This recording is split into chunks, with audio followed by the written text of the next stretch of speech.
উনি মানবতা ধারণ করতে পারেন, উনি মানবতাকে অবলম্বন করতে পারেননি বলেই রাষ্ট্র ক্ষমতায় যে নিষ্ঠুরতা তিনি দেখিয়েছেন, এই নিষ্ঠুরতা বাংলাদেশের ইতিহাসে আর কেউ দেখিয়েছেন বলে আমার মনে হয়। কত মানুষ অসুস্থ, কত মানুষ ক্ষুধার্ত। বিএনপির ভারপ্রাপ্ত চেয়ারম্যান তিনি গতবারও তার জন্মদিন পালন না করার জন্য দলকে নির্দেশ দিয়েছিলেন। আমরা সেভাবেই কোনো কর্মসূচি গ্রহণ করিনি। এবারও তিনি নির্দেশ দিয়েছেন কোনো কর্মসূচি গ্রহণ না করার জন্য।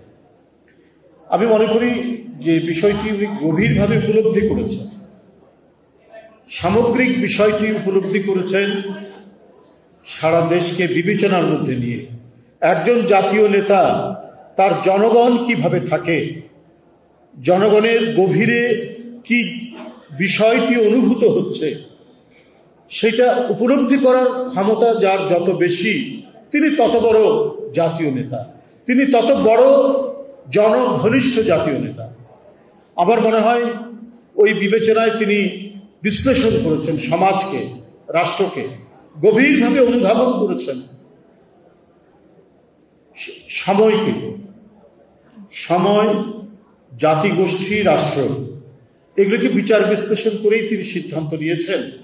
গত 2 বছর হলো আমরা কোনো ধরনের কর্মসূচি গ্রহণ করি না। এক, যে দেশে তার মা তার সন্তানকে বাজারে বিক্রি করে দেয় শুধু ক্ষুধা নিবৃত্তের জন্য, যে দেশে কোনো ব্যক্তি তার কিডনি বিক্রি করে দেয় পরিবারের ক্ষুধা নিবারণের জন্য, সেই দেশের একজন নেতা, জনঘনিষ্ঠ এবং জনপ্রিয় নেতা, তিনি কি করে তার জন্মদিন করবে? কত মানুষ অসুস্থ, কত মানুষ ক্ষুধার্ত। জুলাই আন্দোলন তার আগের পূর্বাপর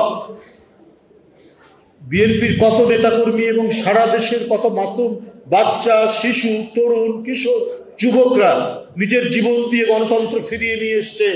তাদের পরিবারে এখনো আহাজারি চলছে, কান্না এবং অশ্রু জলের মর্শিয়ার মধ্যে দিন যাপন করছে। সেখানে কি করে বাংলাদেশের একটি বৃহত্তম রাজনৈতিক দলের নেতা তিনি তার ঢাকঢোল পিটিয়ে জন্মদিন করবেন? এই সমস্ত বিষয়গুলি উনি চিন্তা করেছেন এবং সুস্পষ্টভাবে বলেছেন যে এইভাবে বলে দেন যে কোনো আড়ম্বরপূর্ণ কোনো ধরনের অনুষ্ঠান করা যাবে না। আজকে 20 নভেম্বর, আমরা অসহায় মানুষের মাঝে কিছু তার পক্ষ থেকে কিছু সহায়তা দেওয়া হচ্ছে। তো এই উপলব্ধি যিনি করতে পারেন, তিনি তো জনগণের সবচেয়ে আদৃত এবং অত্যন্ত ঘনিষ্ঠ আত্মীয় হিসেবেই তিনি জনগণের মাঝে পরিচিত পাবেন, তার জনপ্রিয়তা লাভ করবেন। এইটাই যে একজন রাজনৈতিক নেতা, তিনি যদি তার মধ্যে যদি মানবিক গুণাবলী না থাকে, তাহলে সে যত কথা বলুক আর বিভিন্ন জনপ্রিয় কর্মসূচি দিয়ে ক্ষমতায় আসুক, ক্ষমতা আসতেও পারে, অনেকে এসছে পৃথিবীতে, হিটলারের দৃষ্টান্ত আছে, মুসলিনের দৃষ্টান্ত আছে, ওরা কিন্তু গণতন্ত্রের পথে নির্বাচনের মাধ্যমেই ক্ষমতায় এসছে, কিন্তু তার ভিতরে মানবিকতা ছিল কিনা এটা সন্দেহ। এটা সে সময় কেউ যাচাই করেনি। তিনি দেশের কথা বলছেন, এই দেশ পরাজিত হয়েছে, এই দেশ ইংল্যান্ড, ফ্রান্সের কাছে আজকে আমরা ছোট হয়ে গেছি, আমাদের দেশের একটা বিরাট অংশ কেটে নিয়ে গেছে রাশিয়া, ইত্যাদি কথা বলে মানুষের মধ্যে একটা জাতীয়তাবাদী, মানে একটা উগ্র জাতীয়তাবাদী চেতনা তৈরি করেছে। কিন্তু এই জাতীয়তাবাদের সাথে যদি মানবিক গুণাবলী সংযুক্ত থাকতো, তাহলে 60 লক্ষ ইহুদিকে পুড়িয়ে মারতেন না।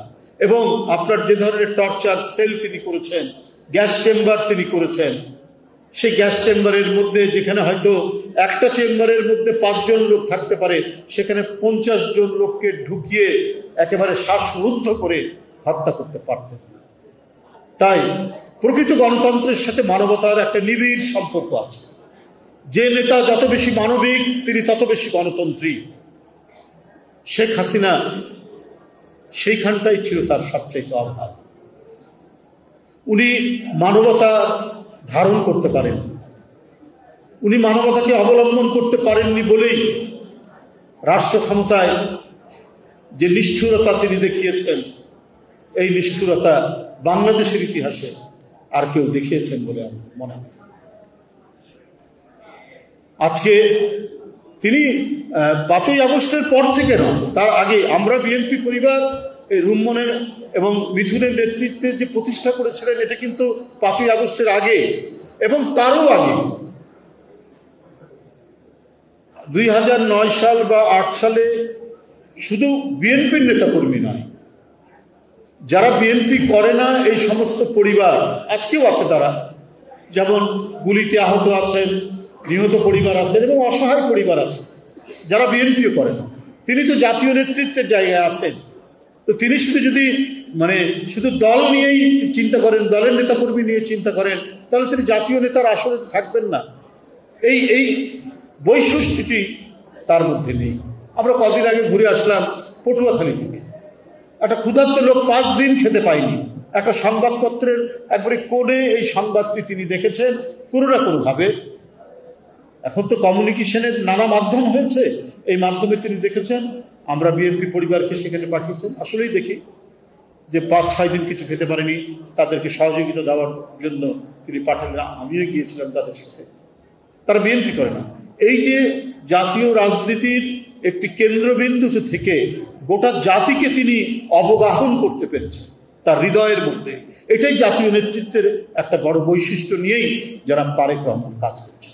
তো এই কাজের মধ্যে আলাদাভাবে তার জন্মদিন পালনের তো কিছু নেই। তার সমস্ত যে কাজগুলো, এই কাজগুলো যেভাবে তিনি করছেন এবং এর যে অব্যাহত ধারা থাকতে পারে, তার প্রতিটি দিনই হবে জন্মদিনের মতো। এই কাজগুলোই হবে তার জন্মদিনের কাজ। আলাদা করে কোনো উৎসব বা আয়োজনের দরকার নেই। এর মধ্যেই তিনি পৌঁছে যাচ্ছেন মানুষের মধ্যে, মানুষের কাছে। বন্ধুরা আমার, আমি এই জন্যই এই কথাটা বললাম যে এই দিক এই বৈশিষ্ট্যটার উপরেই বেশি জোর দিয়েছেন, বেশি গুরুত্ব দিয়েছেন তিনি। দিয়েছেন বলে কোথায় পাহাড়, কোথায় পটুয়াখালীর সমুদ্র, কোথাও তিস্তা নদীর চর, বাংলাদেশের প্রত্যন্ত অঞ্চল, জনপদের পর জনপদ, যেখানে আহাজারি, যেখানে ক্ষুধা, যেখানে অন্যায়, যেখানে উদ্ভ্রান্ত আক্রমণ হয়ে মানুষ আজ বিধ্বস্ত অবস্থায়, অসুস্থ অবস্থায় পড়ে আছে, সেখানে তিনি তার আশ্বাসের বাণী শোনাচ্ছেন। হয়তো সহযোগিতা খুব অল্প, তেমন কিছু নয়, কিন্তু আমাদের কাছে তো এই জিনিসগুলোর একটা ইম্প্যাক্ট অনেক বেশি মানুষের মধ্যে। আমাদের কাছে তো এই জিনিসগুলো জমা থাকছে। যদি বিএনপি রাষ্ট্র ক্ষমতায় আসে, তখন তার এই সামাজিক কর্মকাণ্ডের, সমাজ সেবাগুলো কর্মকাণ্ডের এই পরিধিটা আরো বাড়বে। সেটারই প্রমাণ, সেটারই আলামত হচ্ছে